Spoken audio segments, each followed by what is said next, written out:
Rain hitting dry dirt, horses snort, lightning flashes over a small western town. She stood there, trembling in the rain. Her hands were tied. Her voice broke as she whispered, "Please, do it quick." The cowboy stared at her, silent, cold, and then slowly pulled a single-dollar bill from his pocket. Nobody understood what was about to happen. 3 days earlier, Grace Monroe, a quiet ranch hand, had arrived in Dust Valley, a place where kindness was rarer than rain.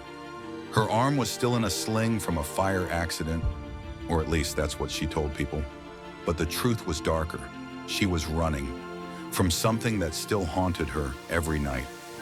The local cowboys whispered behind her back, calling her damaged goods. But one man in particular, Colt Jennings, a known bully, never missed a chance to humiliate her. Setting, local saloon, laughter, spurs clinking. When Grace walked in to return a borrowed saddle, Colt smirked. "Hey, sweetheart, you lost or just looking for someone to fix you again?" The room burst into laughter. Grace clenched her jaw. She didn't talk back. She never did. But what no one knew was that the woman they mocked once wore a Medal of Valor, a former Army medic who had saved 11 soldiers in Afghanistan before her own outpost was hit.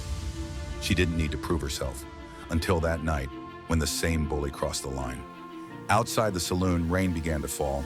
Colt shoved a wounded veteran to the ground, a man with a limp. Grace stepped in.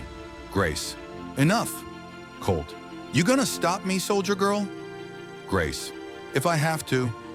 Laughter again. Colt grinned. "Then meet me at dawn. You and me, bring your pride. I'll bring the pain." He didn't know that Grace wasn't fighting for pride. She was fighting for something else. Forgiveness. Morning came heavy with mist. The townsfolk gathered to see a broken woman get taught a lesson.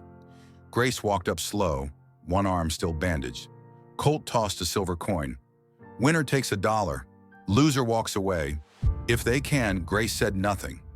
When the sheriff dropped his hat to start, Colt lunged, but Grace didn't move. She waited, calm as still water. When he swung, she ducked, turned, and with one clean move, dropped him in the mud. Silence. Colt groaned, clutching his ribs. The crowd gasped. Grace stepped closer, pulled $1 from her pocket, and pressed it into his hand. "Grace," quietly, "that's your lesson. Cheap but valuable." Then she turned away, rain dripping from her hat, and walked off into the mist. But as she did, Colt saw the tattoo on her wrist, a small caduceus, the mark of a combat medic. Later, the sheriff told Colt the truth. Grace had begged her commanding officer in Afghanistan to do it quick when she was trapped under debris after saving her entire unit.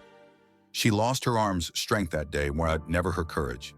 The cowboy realized she wasn't asking for mercy back then. She was asking for peace. A week later, Grace left Dust Valley without saying goodbye. But the people she touched changed forever. They stopped mocking strangers. They started standing up, even when it was hard. Because sometimes, the strongest ones are the ones who never show their scars. If you were Grace, would you have walked away or made them remember who you were? Comment Grace's strength if you'd have done the same. And don't forget to subscribe for more stories where dignity always wins.